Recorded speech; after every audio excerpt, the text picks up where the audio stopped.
Hello friends, how are you all? Hope आप लोग सब अच्छे हो. Okay, so today we go on to our second lecture of bank reconciliation statement. अच्छा, उसके पहले एक बार क्विक रिकैप कर लेते हैं कि हमने लास्ट लेक्चर में क्या सीखा था. So first of all we understood what bank reconciliation statement is. हमने बात की थी कि वो अकाउंट्स का as such double entry book keeping system में पार्ट नहीं है. वो बस एक स्टेटमेंट बनाया जाता है किसी पर्टिकुलर दिन पे as on a particular date. और क्यों बनाया जाता है? To reconcile the balances between cash book and passbook. Cash book क्या था? हमारे बुक्स में हमारा bank account is our cash book and passbook क्या है? हमारा account in the books of bank. दोनों के बैलेंसेस टेक्निकली एक होने चाहिए, but there are an number of reason जिसके वजह से प्रैक्टिकली आप रियल लाइफ में देखेंगे तो बैलेंस सेम नहीं होता है. सो टू अंडरस्टैंड ये बैलेंस सेम क्यों नहीं है और वो स्टेटमेंट बनाते हैं so that we can reconcile कि क्या डिफरेंसेस है. हमने लास्ट क्लास में डिस्कस किया था कि अगर ये स्टेटमेंट नहीं बनाते तो देर can B embezzlement by the accountant. वो चाहे तो कुछ मिसचिफ कर सकता है, अकाउंट्स घुमा सकता है, थोड़ी एंट्रीज फिरा सकता है, क्योंकि हमारी पोजीशन उसे या तो अच्छी या बुरी बतानी है. Many things are possible. There are cases of misappropriation which is possible. वो बच जाएगा अगर आप रिकंसिलिएशन स्टेटमेंट बनाते हैं तो.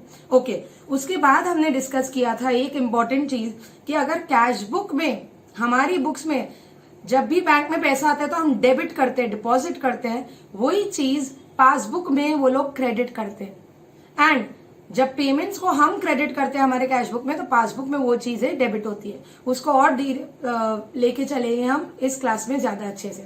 After that we discuss that cash book में हम we are just talking about the bank column of cash book. हम कैश अकाउंट, डिस्काउंट अकाउंट की बात कर ही नहीं रहे हैं. इस चैप्टर में जब भी मैं कैश बुक वर्ड यूज करूंगी I am just talking about bank account of the cash book. मैं सिर्फ बैंक अकाउंट, मेरे बुक्स की बात कर रही हूँ. कैश बुक वर्ड बोलना पड़ रहा है so that I don't get confuse with the passbook and bank statement. Then we had started discussing, we discussed about favorable and unfavorable balances also, जिसको जब हम practical question लेंगे तब और डिटेल में करेंगे. और हमने फिर स्टार्ट किया था reasons for differences. तो हमने एक डिफरेंस की बात की थी, check deposited but not cleared. अब आज की क्लास में हम पूरे रीजंस को अच्छे से समझते हैं. ये ट्रांजैक्शन अगर आपको बराबर से समझ जाते हैं तो then preparing a BRS is really easy. आपको बस ट्रांजैक्शन पढ़ के समझ में आ जाना चाहिए कि क्या हुआ है, एंट्री कौन से बुक में हुई है, कौन से बुक में नहीं हुई है. अच्छा, अगर कोई एरर हुआ है तो कहाँ हुआ है, कहाँ नहीं हुआ है. तो let us move ahead. Reasons for difference. अब देखिए, ये जो डिफरेंसेस है जिसके वजह से कैश बुक और पासबुक का बैलेंस मैच नहीं हो रहा है, वो रीजंस को हम कुछ इस तरह चाहे तो बांट सकते हैं. There are some timing differences. Timing differences means there can be some transactions which are recorded in cash book,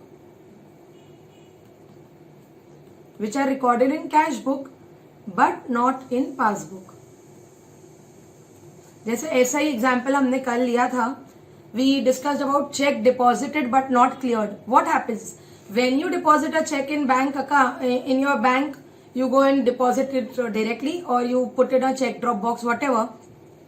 You do entry in your books as bank account debit. आपने अपने बुक्स में तो बैंक डेबिट कर दिया, मतलब आपने अपने books में क्या बता दिया कि मेरे बैंक अकाउंट में पैसा आ गया. क्या वो असली में आ गया है? नहीं. ट्रांजैक्शन टाइम मिनिमम 2-3 दिन लगते हैं. अच्छा, कल तो मैंने एग्जाम्पल में फ्राइडे और सैटरडे संडे और काफी डेज लिए थे आपको समझाने के लिए. बट अगर मैं आज मॉर्निंग में भी चेक डालती हूँ, सपोज टुडे इज वेडनेसडे, आज भी मैं मॉर्निंग में चेक डालती हूँ तो क्या मैं एक्सपेक्ट कर सकती हूँ कल तक पे आ जाएगा पैसा? No. Depending on different banks it takes a few time, it takes some days for the actual amount to come in your bank account. Passbook simple logic से वर्क करता है. तुम्हारे अकाउंट में जब पैसा आएगा तभी हम एंट्री करेंगे. चेक आने या चेक जाने से एंट्री नहीं होती. बट हमारे कैश बुक में चेक आता है, डिपॉजिट किया तो एंट्री हो जाती है. हमने किसी को चेक इशू किया तो एंट्री हो जाती है. ओके, सो इनकी वजह से डिफरेंस आ जाता है कि कैश बुक में कभी एंट्री रिकॉर्ड हो जाती है और पासबुक में एंट्री नहीं रिकॉर्ड होती है. Also there are even cases where entries are recorded in passbook but not in cash book. ऐसा भी पॉसिबल है.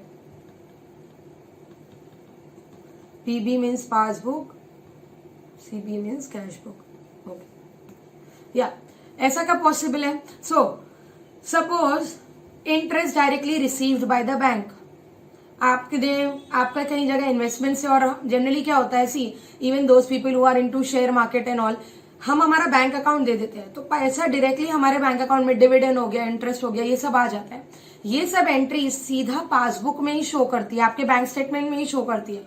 फिर आप अपनी पासबुक निकाल के देखते हो और देखते अच्छा ये इंटरेस्ट मुझे आ गया, then you record in your cash book. So what is happening, till the time आपने वो देखा नहीं कि अच्छा पासबुक में पैसा आ गया, आपने कैश बुक में तो रिकॉर्ड करते नहीं हो, तो ऐसे वजह से भी देयर कैन बी डेज जब पासबुक में एंट्री हो गई और कैश बुक में एंट्री नहीं हुई। आज हम इस वीडियो में सिर्फ इन्हीं डिफरेंसेस को अच्छे से समझेंगे। अभी आपको मैं बस ओवरऑल फ्लो चार्ट बता देती हूँ, कुछ ज्यादा बड़ा नहीं है, बट हम सब each and every difference will look upon in this video. Then there can be some transactions which are recorded first in passbook only, which are recorded first in passbook, और इसका इंटीमेशन हमें बाद में पता चलता है बैंक, तो ये मतलब पहले बैंक रिकॉर्ड करती है। ऐसे कैसी एंट्रीज हो सकती है, स्पेशली इसमें आते हैं बैंक चार्जेस। देखिए कोई कितना भी अच्छे से अपने हिसाब मेंटेन रखता हो, बार बार अपने अकाउंट्स को चेक करता हो, बार बार अपनी मोबाइल बैंकिंग हमारे पास है तो उसमें भी देखते रहते हैं कि अच्छा ये इंटरेस्ट या डिविडेंड इस डेट पे आने वाला था, आ गया क्या, इस डेट पे बैंक हमारा पेमेंट करने वाला था, पे हो गया क्या, सब चीजें हो गई। उसके बाद भी एक इशू तो रहता ही है, बैंक जो बैंक चार्जेस चार्ज करती है या फिर बैंक अगर आपको जो इंटरेस्ट देती है वो कैलकुलेशन आप खुद से कर ही नहीं सकते। It is a long procedure and we don't go in a detail. No one is that much free कि वो देखेगा कि तुम्हारे बैंक चार्जेस कितने बैंक काट रही है, इंटरेस्ट कितना दे रही है। तो ऐसे ट्रांजैक्शंस तो हमेशा ही पासबुक रिकॉर्ड कर लेती है। फिर जब हम पासबुक का या बैंक स्टेटमेंट का प्रिंट लेके आते हैं तो हम देखते हैं कि अच्छा ये एंट्रीज अब मुझे मेरे बुक्स में करनी है। So these are some transactions which are always recorded first in passbook and then we see the transactions and we record in our cash book. And third cases are errors, गलतियां, वो तो किसी से कभी भी कैसी भी हो सकती है, इसमें कोई डेफिनेशन नहीं है। एरर्स कैश बुक में भी हो सकते हैं।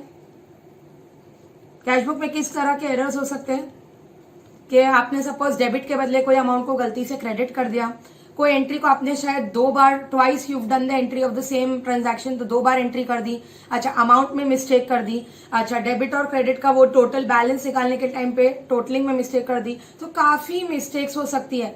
हम ट्रिपल कॉलम कैश बुक हम बात कर रहे थे ना कि ट्रिपल कॉलम कैश बुक में बैंक कॉलम बनता है, तो ऐसा भी तो पॉसिबल है। Now that triple column cash book, see your head made this triple column cash book,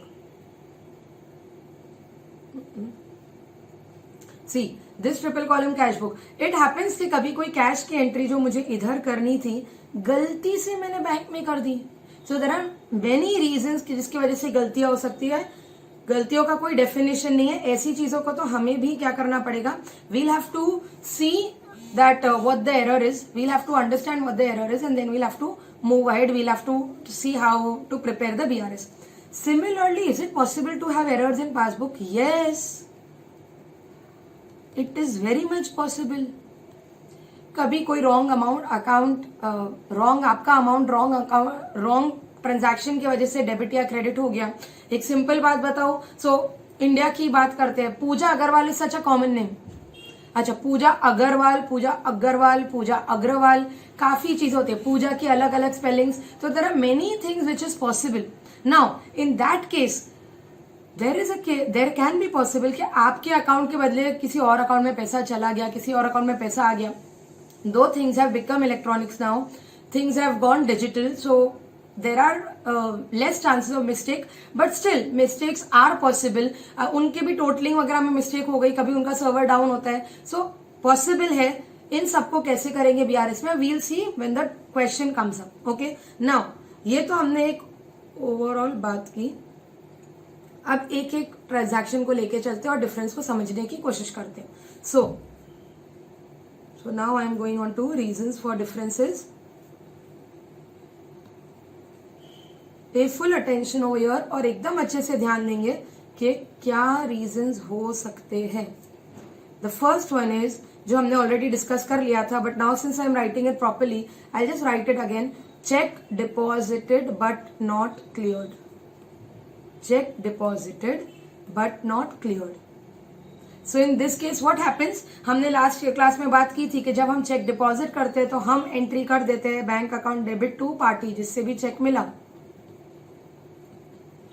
ये हमारे कैश बुक में एंट्री हो जाती है। बट पासबुक में पैसा कब आएगा, जब बैंक में पैसा आ जाएगा तब जाके एंट्री होगी। सो ऐसे केस में क्या हो रहा है, entry is being recorded in your cash book में रिकॉर्ड हो जाता है, पासबुक में रिकॉर्ड नहीं होता है। ठीक है, नेक्स्ट नाउ वी को talk about is check issued but not presented for payment. Check issued but not presented for payment. What do you mean by this? Suppose you are paying anyone through a check. अगर आप किसी को check से पे कर रहे हैं तो आप तो आज ही एंट्री कर देते हो। सपोज मैंने सैलरी बाय चेक पे की, सो हम एंट्री कर देते हैं salary account debit to bank account. See I have just given a cheque, but मेरे बुक्स में एंट्री क्या हो जाती है, बैंक अकाउंट में ऑलरेडी क्रेडिट कर देती हूँ। मतलब मैं बता देती हूँ कि ये पेमेंट मेरे साइड से हो गया। नाउ ये चेक डिपॉजिटेड हो, बच्चों प्लीज समझिए, चेक डिपॉजिटेड हो या चेक इशूड हो, किसी भी चेक की वैलिडिटी 90 डेज की रहती है। मतलब a cheque expires after 90 days. What I want to say is कि suppose today is 10th of July 2020 suppose, okay, if today is 10th of July 2020, then after 3 months या 90 days अच्छे से calculate करेंगे तो भी जुलाई अगस्त सितंबर 10 सितंबर तक, मोटा मोटी मैं बात करूं, I am not going into actual calculation of dates, but August September in fact October, 10 अक्टूबर तक ये चेक वैलिड रहेगा। 10 नहीं, चलो अपन सेफर साइड 5 अक्टूबर ले लेते हैं। मतलब मैं बोलना क्या चाह रही हूँ, काफी दिनों तक ये चेक वैलिड रहेगा। इट इज नॉट नेसेसरी कि मैं किसी को चेक इशू करूं तो वो आज के आज जाके बैंक में वो कलेक्शन के लिए चले जाए, नॉट नेसेसरी। वो बिजी था, वो भूल गया, उससे चेक मिसप्लेस हो गया, whatever it is, he has 90 days to get that cheque presented to bank for payment. वो कलेक्ट करवा सकता है उसमें से मनी। लेकिन क्या हम तब तक देखते रहेंगे, विल वी वेट? अगर मैंने आपको चेक दिया तो क्या मैं फिर उसके बाद आपको लगता है कि रोज कॉल करूंगी, अच्छा अब तुमने चेक डाला कि नहीं, मुझे मेरे बुक्स में एंट्री करनी है? ऐसा होगा क्या? बिजनेसमैन इतना फ्री है वो ये सब चीजें करेगा? वो क्या करता है, चेक दिया वो आज ही एंट्री कर देता है। सो यहां समझिए क्या हो रहा है, चेक दिया तो कैश बुक में से तो पैसा कम हो गया, हमने बता दिया कि हमने चेक दे दिया है, बट सामने वाला उसे जब तक प्रेजेंट नहीं करता, जब तक कलेक्शन के लिए नहीं लेके जाता, आपके पासबुक में से पैसा नहीं डिडक्ट होगा, इसलिए आपके पासबुक में एंट्री नहीं आती है। So this is a case where again cash book में एंट्री हो चुकी है, पासबुक में एंट्री नहीं हुई है। This is again a timing difference.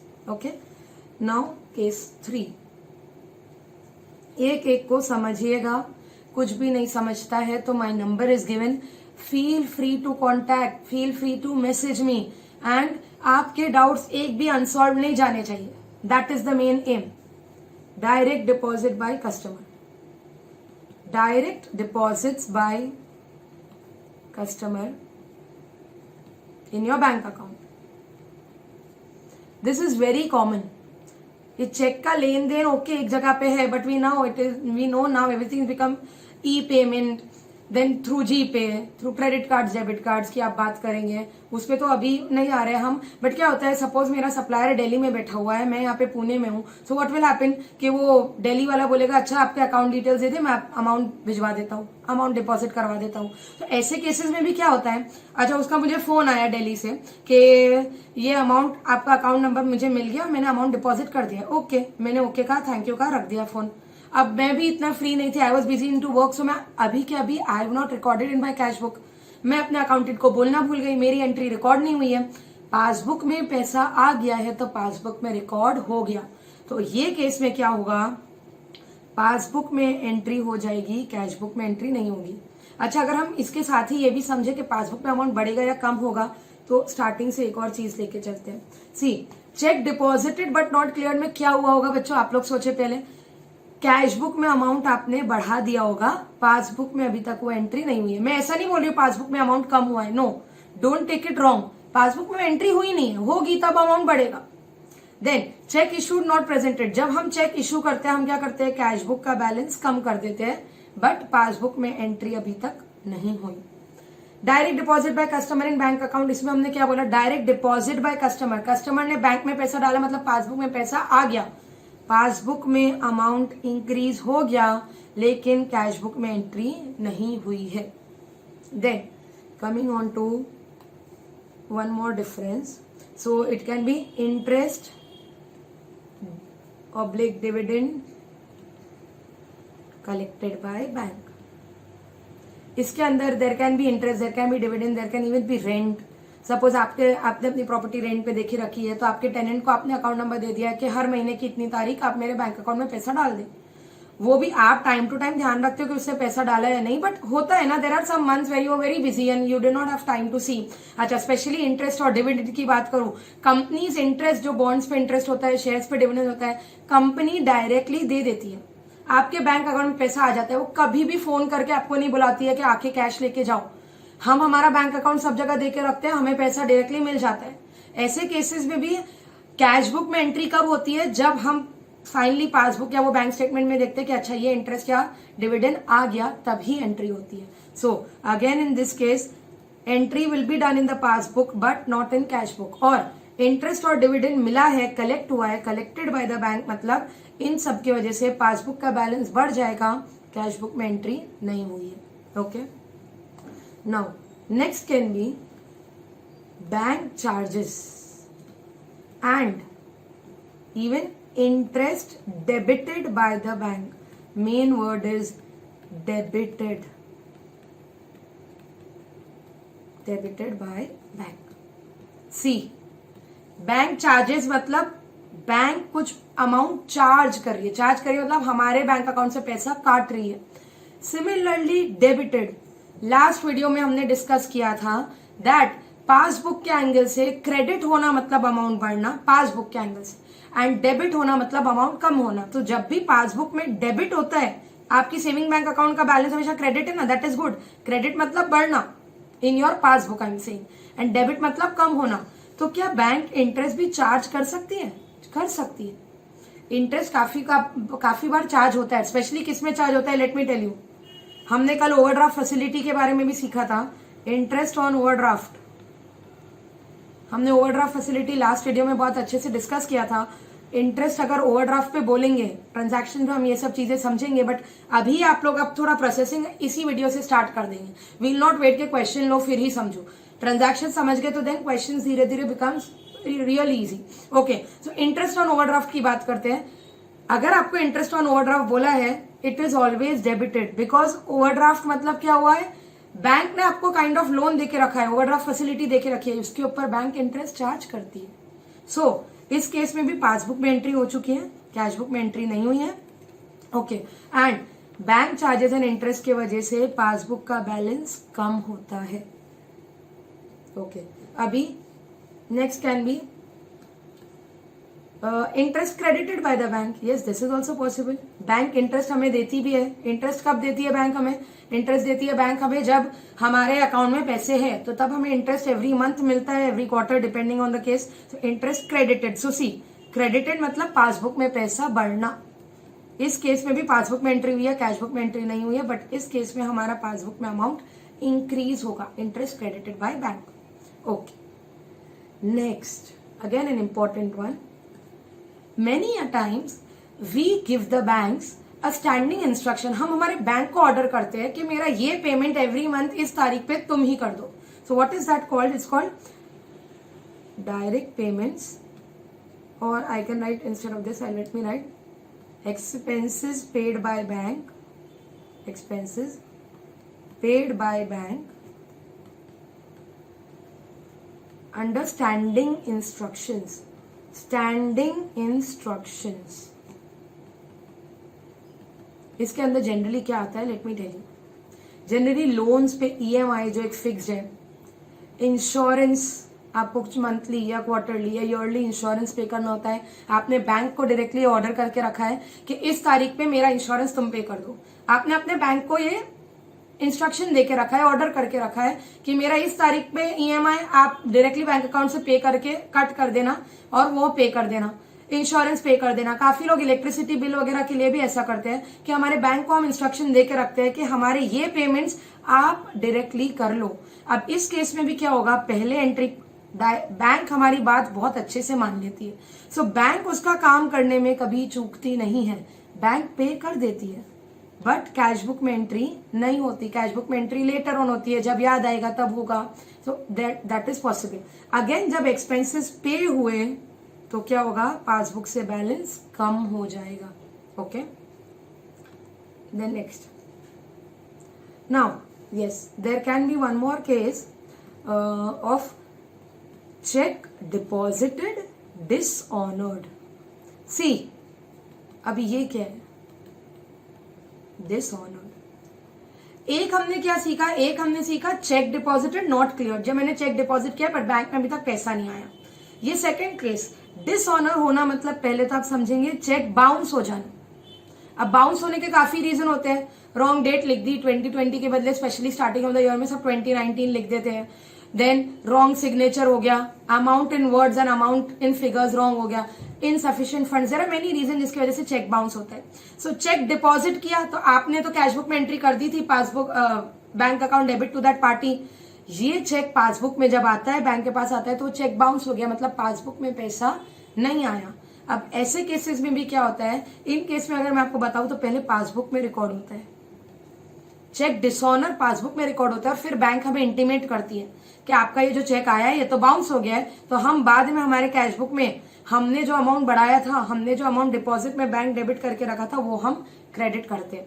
सो अच्छा, now this things depends on different banks. कुछ बैंक्स में क्या होता है, when the cheque goes for clearing, bank वाले पहले अमाउंट बढ़ा देते हैं और लिख देते हैं अंडर क्लियरेंस, और फिर वो अमाउंट डिसऑनर हो गया तो फिर वापस माइनस करते हैं। ऐसा भी एक तरीका होता है। दूसरा तरीका होता है वो चेक शो ही नहीं हुआ, but they do show it to somewhere mention कि हाँ ये ट्रांजैक्शन हुआ था, चेक आया था बट चेक बाउंस हो गया तो अमाउंट गेट्स रिवर्स्ड। ऐसी एंट्रीज पहले पासबुक में होती है, फिर बैंक हमें इंटीमेट करता है। मैं बार बार ये वर्ड बोल रही हूँ, इंटीमेशन या इंटीमेट, मतलब बैंक हमको इन्फॉर्म करता है। इन सिंपल सेंस बैंक हमको इन्फॉर्म करता है कि अच्छा आपका ये ट्रांजैक्शन आया था, आपका ये चेक आया था, डिसऑनर हो गया।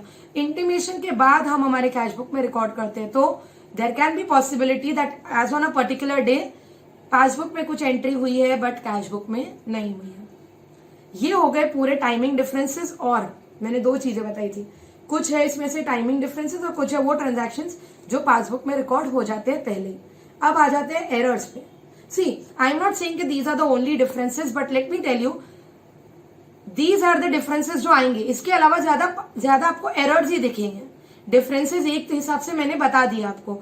अब समझना जरूरी होता है क्वेश्चन का लेवल एग्जाम में कैसे टफ होता जाता है। दैट ट्रांजैक्शन को, ये बहुत सिंपल लाइन हमने लिखी, वो लोग थोड़ा घुमा फिरा के देंगे आपको वही ट्रांजैक्शन। तो आपको बस पढ़ के समझना पड़ेगा कि अच्छा हुआ क्या है, एंट्री कौन से बुक में हुई है, कौन से बुक में नहीं हुई है। अच्छा, जिस बुक में एंट्री हुई है उससे अमाउंट बढ़ा है या कम हुआ है, प्रैक्टिकली हम देखेंगे। इट इज इजी, आपको बस ट्रांजैक्शन समझने जरूरी है।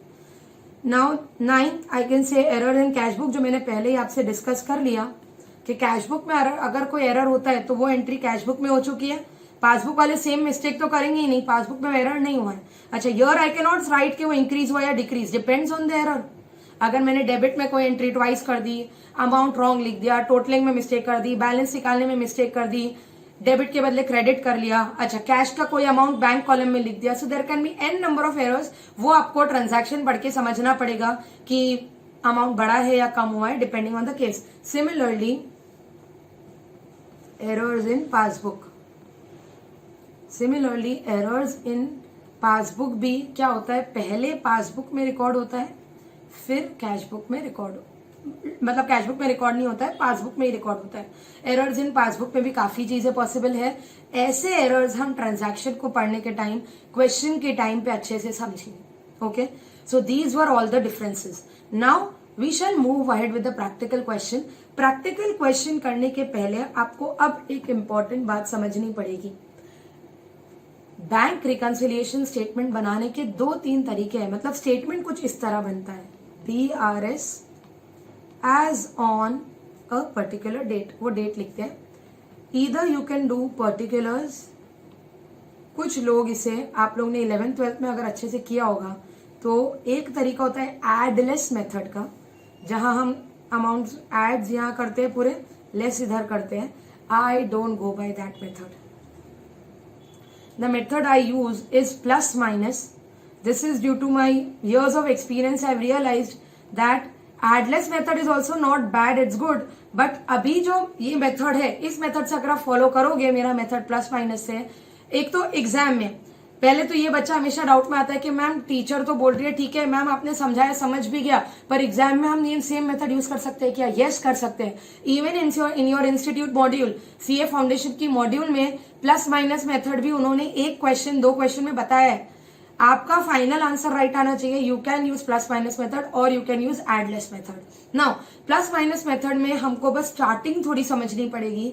एक बार हमने वो समझ लिया तो उसके बाद every time in every question you don't have to change.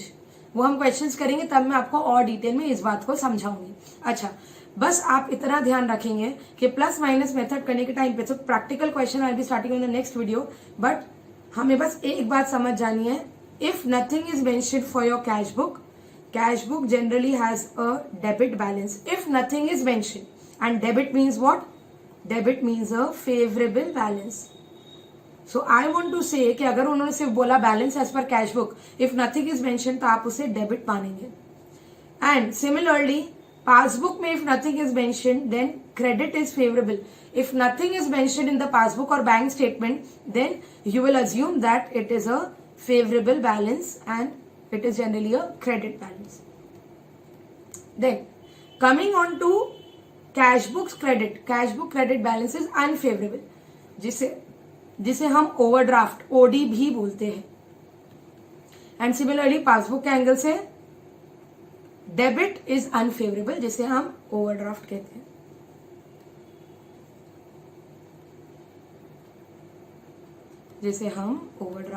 हैं. ठीक है.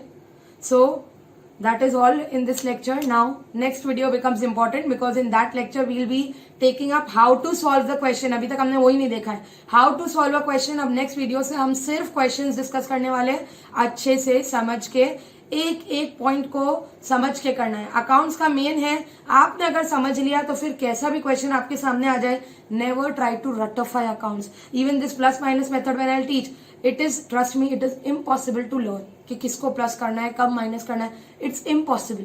Every case is different. समझ के करो, so it will be very easier. See you all in the next lecture. Stay tuned.